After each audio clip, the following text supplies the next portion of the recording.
Diese Woche in der Schweiz, oder genauer Winterthur. Ein Mann sticht am Bahnhof auf 3 Menschen ein, einer davon schwer verletzt. Und Ursli hebt in die Schelle. Der Mann war Schweizer. Und damit herzlich willkommen bei Bünzli Breaking. Ich bin der Bünzli, jeden Samstag da. Der Gögi ist diese Woche leider wieder beschäftigt. Kürzlich hat er mal alle Hunde aus der Nachbarschaft entführt, um das Musical Cats zu proben. Diese Woche hat er beschlossen, alle Katzen aus der Nachbarschaft einzusammeln, aus Gründen von der Parität, vermute ich. Die Polizei war schon 2-mal dort gewesen. Er sagt, es sei halt eine Probebühne. Ich sage, wir machen da einfach trotzdem weiter.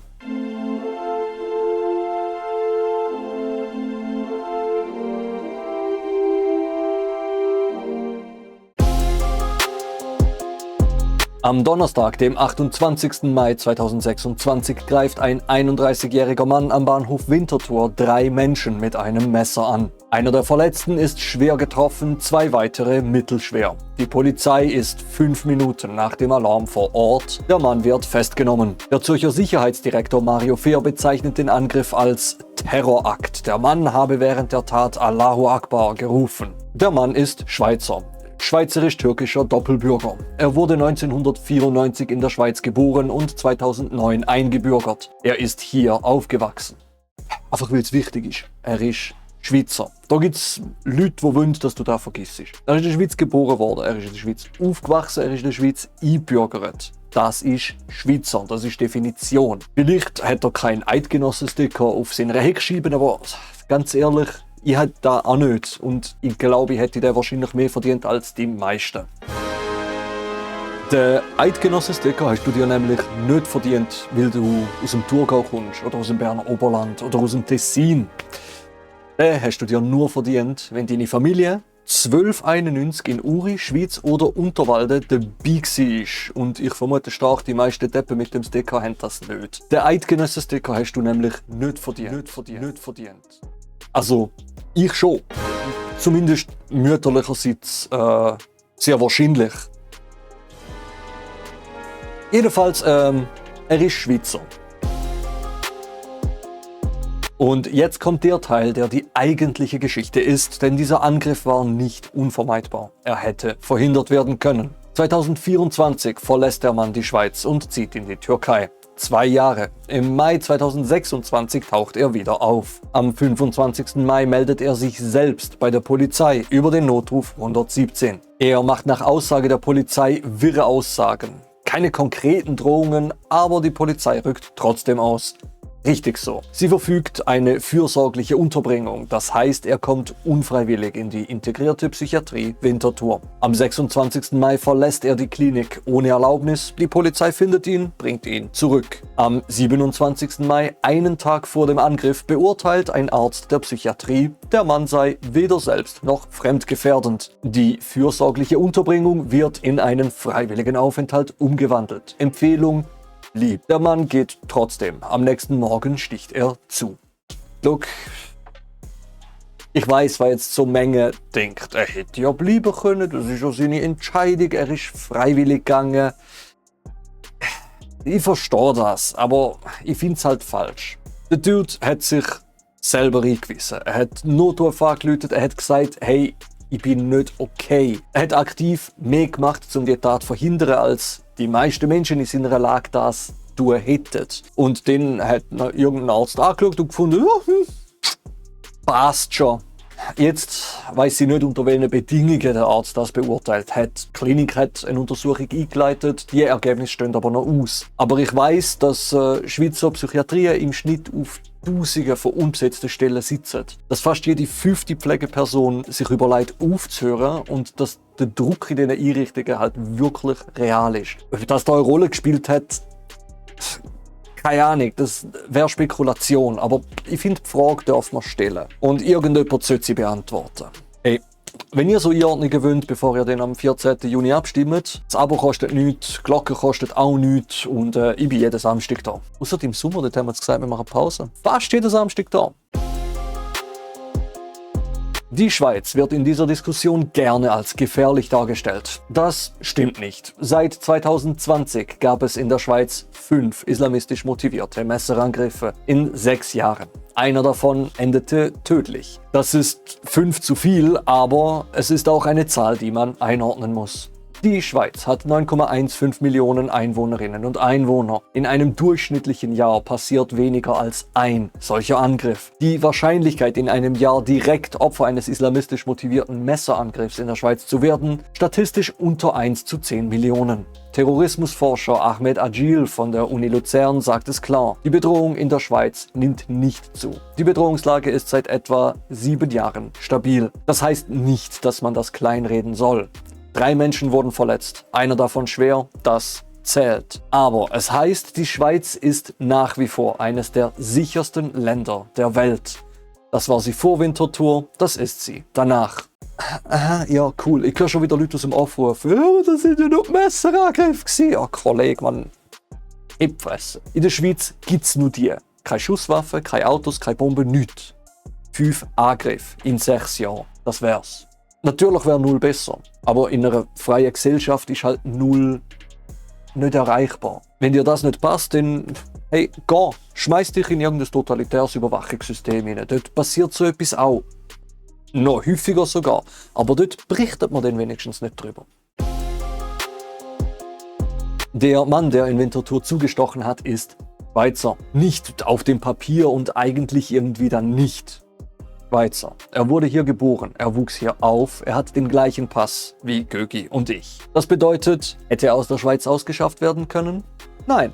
In der Schweiz ist die Ausschaffung von Schweizer Staatsangehörigen verfassungsrechtlich nicht möglich.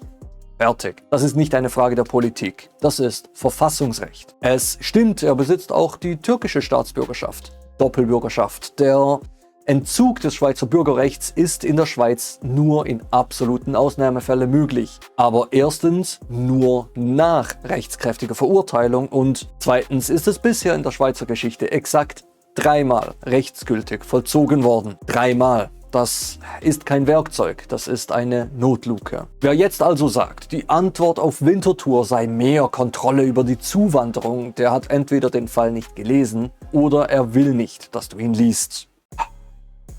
Ein Abfuck, Mann. Also komm, du stolze Schweizer. Wir haben doch da so ein Ding, so, nennen wir Verfassung. An die halten wir sich. Das ist Grundbedingung. Wer nicht nach der Schweizer Verfassung agiert, ist dieser Staatsbürgerschaft irgendwie auch einfach nicht würdig. Hey, wisst ihr, wie geil das ich es fände, wenn wir einfach alle Mitglieder von der Jungen Tat und der Jungen SVP und so einfach alle ausschaffen, weil sie die Verfassung halt auch mit Füßen treten, sobald sie mal unbequem wird. Aber das geht halt nicht. Und genau das ist der Punkt. Das Recht gilt für alle gleich. Auch für die es am liebsten nur selektiv für sich selber gelten lassen würden, wenn es denen gerade passt. Die Abstimmung über die Keine 10 Millionen Schweiz-Initiative der SVP findet am 14. Juni statt. 2 Wochen nach dem Angriff. Noch am Tag des Angriffs, 2 Stunden nachdem der Täter festgenommen war, veröffentlichte Junge Tat-Präsident Nils Fichter auf Twitter, auch bekannt als, einen Ausschnitt aus einem Video. Das Video zeigt den Täter, wie er an einer Schulklasse an Kindergärtlern vorbeiläuft. Fichter schreibt dazu in Großbuchstaben: Das ist nicht mehr unsere Schweiz!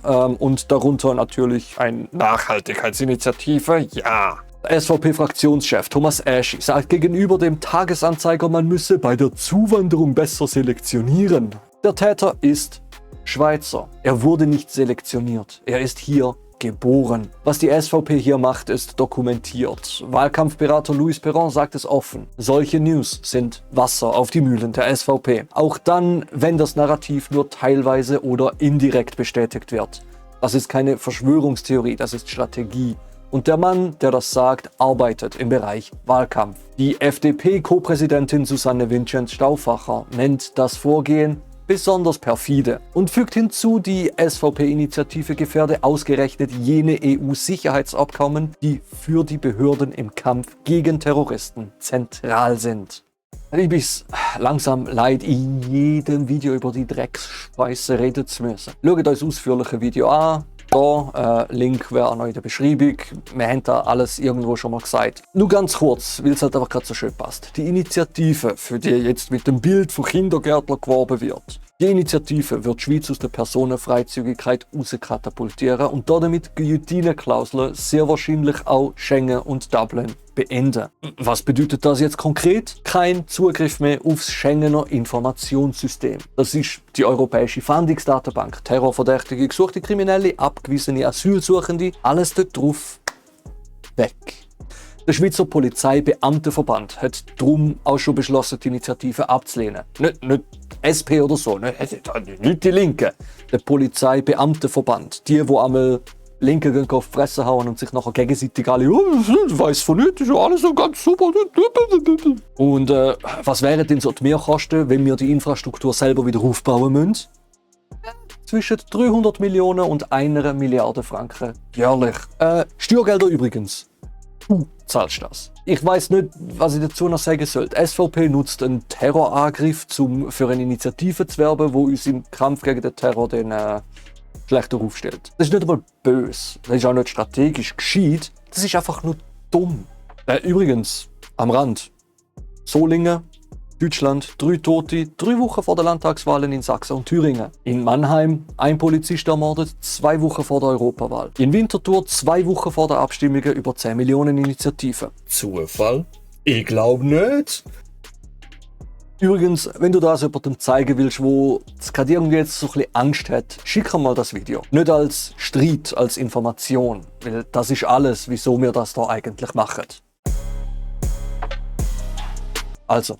3 Menschen liegen im Spital. Ein Arzt hat sich geirrt, ein System hat versagt und eine Partei hat das Foto noch vor dem Mittagessen auf den gepostet. Der Pass von dem Mann, der zugestochen hat, ist Bordeaux-Rot. Genau gleich wie unser. Das Problem ist nicht, wer er ist. Das Problem ist, dass niemand rechtzeitig da war, um ihm zu helfen. Ja.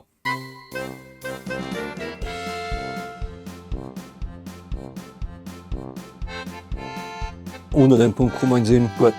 Aufgenommen wird, Teleprompter habe ich eingerichtet, Tonpegel habe ich. Wunderbar, hey, die Ruhe ist so schön. Habe ich den Teil 2 mal drin. Seit 2020, ja, wunderbar. Jetzt soll ich mal noch irgendwo auf Kamera gesagt haben, Trump ist im Fall hure pädophil.